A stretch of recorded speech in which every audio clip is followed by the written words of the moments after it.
Why did Henry V win the Battle of Agincourt against the odds? The Battle of Agincourt, how Henry V's 6,000 starving soldiers crushed France's finest knights. What if I told you that one of history's greatest battles was won not by sheer strength, but by mud, wooden stakes, and a king with nerves of steel? Imagine this.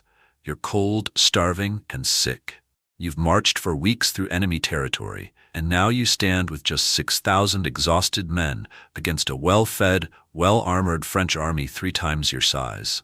The enemy knights are laughing at you, confident they'll wipe you off the face of the earth.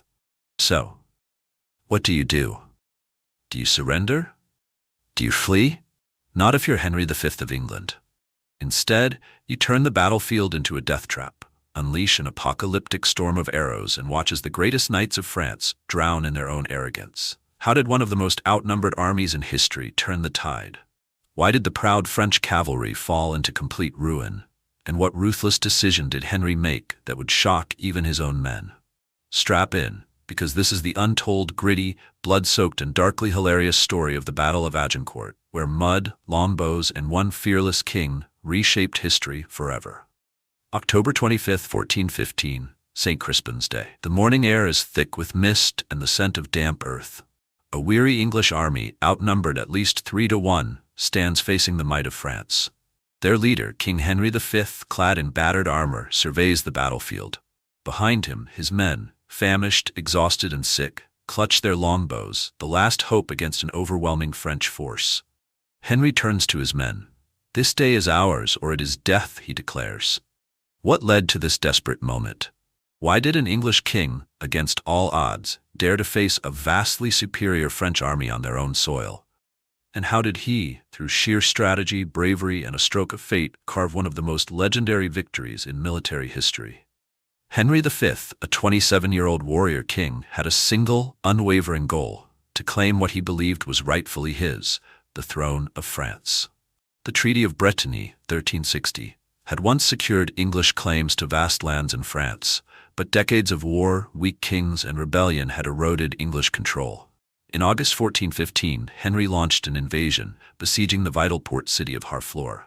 The siege lasted 5 grueling weeks, costing Henry thousands of men, many to disease.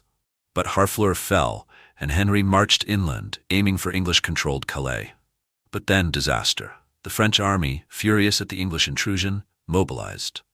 Led by the Constable of France, Charles d'Albret, an army of 20,000 knights, men-at-arms, and crossbowmen prepared to annihilate the English. Henry had only 6,000 men, mostly longbowmen, a few men-at-arms, and some knights. Outnumbered, sick, and exhausted, the English had no business fighting the mighty French cavalry. Yet Henry refused to turn back. Instead, he made a decision that would change history. He would stand and fight.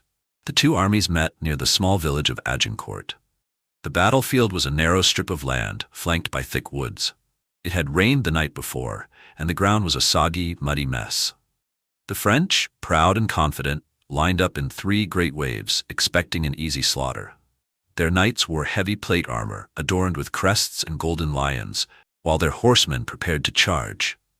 Henry, seeing the terrain, made a bold move. He ordered his men to dig wooden stakes angled at the enemy and positioned his longbowmen in a V formation.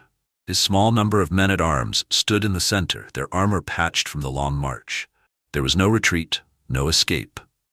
Then, with a cry, the English loosed their first volley of arrows. The English longbow was the weapon of the century, 6 feet tall, capable of firing 10 arrows a minute, piercing even the finest armor.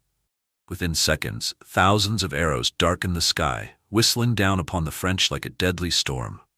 The French cavalry charged headlong into disaster. The mud, the stakes, and the relentless arrows turned their glorious charge into chaos. Horses toppled, riders were thrown, and men in heavy armor sank into the filth, struggling to rise before being trampled by their own comrades.